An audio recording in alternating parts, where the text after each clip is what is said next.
মমতা বন্দ্যোপাধ্যায় বলছে যে হাদি হত্যার খুনিকে এ সম্পর্কে তিনি জানেন এবং তিনি মুখ খুলছেন না, কারণ বাংলাদেশ তার একটা প্রিয় জায়গা। সো বাংলাদেশের ভিতরে কিছু হোক তিনি চান না। তিনি বলেন যদি সে মুখ খোলে তাহলে বাংলাদেশে উত্তাল সৃষ্টি হবে। এবং হাদি হত্যার যে খুনি তাকে যখন পশ্চিমবঙ্গের পুলিশ আটক করে বা পশ্চিমবঙ্গে তাকে যখন আনা হয়, তখন ঠিক ভারতের যে স্বরাষ্ট্রমন্ত্রী অমিত শাহ তিনি স্বয়ং ফোন করেছিল যে মুখ্যমন্ত্রী তখনকার মমতা বন্দ্যোপাধ্যায়ের কাছে, এবং তিনি তাকে বিস্তারিত বলেন এবং তাকে কি করে যে এদের সম্পর্কে বিস্তারিত ডিটেলস বলে এবং এদেরকে প্রোটেক্ট করার জন্য তিনি কি করে যে সুপারিশ করে।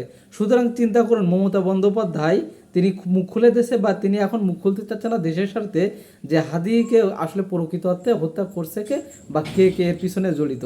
তার মানে চিন্তা করেন যে আসলেই যে হাদিকে আসলে কারা খুন করছে, কাদের হাত আছে বা কারা এই কাজ করছে সেটা কিছু না হলেও প্রকাশ্যে আসতে শুরু করছে। ইনশাল্লাহ সামনে খুব দ্রুতই প্রকৃত নামটা সামনে চলে আসবে যে এর পিছনে আসলে মাস্টার মাইন্ডকে। তবে দেখা যাক শেষ পর্যন্ত কি হয় বা মমতা বন্দ্যোপাধ্যায় মুখ খোলে কিনা। তবে মনে হয় না সে মুখ খুলবে, তবে দেখা যাক শেষ পর্যন্ত আসলে কি হয়।